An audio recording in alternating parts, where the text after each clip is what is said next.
L'histoire de Malone, un petit garçon de 3 ans et demi, prend un tournant mystérieux et inquiétant lorsqu'il commence à affirmer que la femme qu'il appelle « maman » n'est pas sa vraie mère.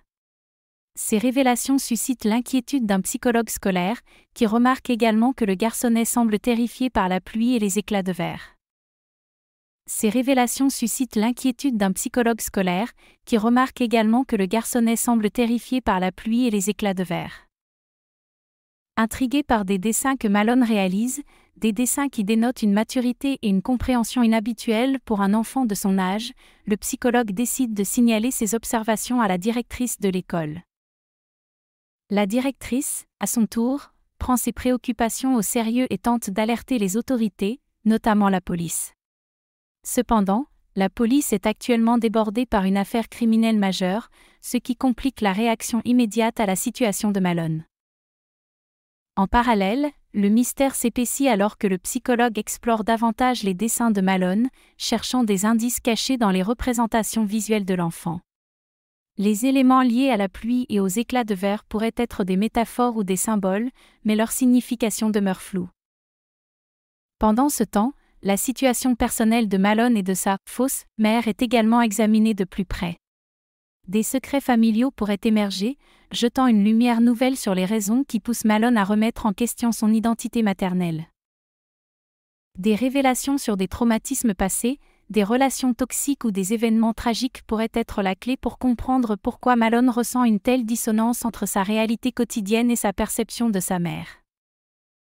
La directrice de l'école, de son côté, mobilise les ressources disponibles pour obtenir l'aide de professionnels spécialisés dans les affaires familiales et infantiles.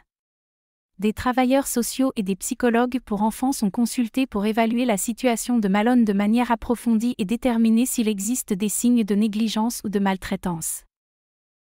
Parallèlement, la police commence à prêter attention à l'affaire de Malone alors que des éléments liés à l'enquête criminelle en cours révèlent des connexions surprenantes avec le mystère entourant le petit garçon. Des ramifications inattendues entre les deux affaires pourraient ajouter une dimension de thriller à l'histoire, tandis que les forces de l'ordre se retrouvent à jongler entre la résolution du crime en cours et la protection de l'enfant. Les personnages secondaires, tels que des proches de la famille de Malone, des voisins ou des membres de la communauté, pourraient également jouer un rôle crucial en révélant des indices sur la véritable identité de la mère de Malone et sur les raisons pour lesquelles le garçon ressent un tel malaise. Alors que la pression monte et que les révélations s'accumulent, le psychologue, la directrice de l'école et la police se retrouvent dans une course contre la montre pour protéger Malone et résoudre le mystère qui entoure sa vie. La série explore ainsi des thèmes complexes tels que la mémoire, la perception, les secrets familiaux et les traumatismes infantiles, offrant aux spectateurs une expérience immersive riche en suspense et en émotions.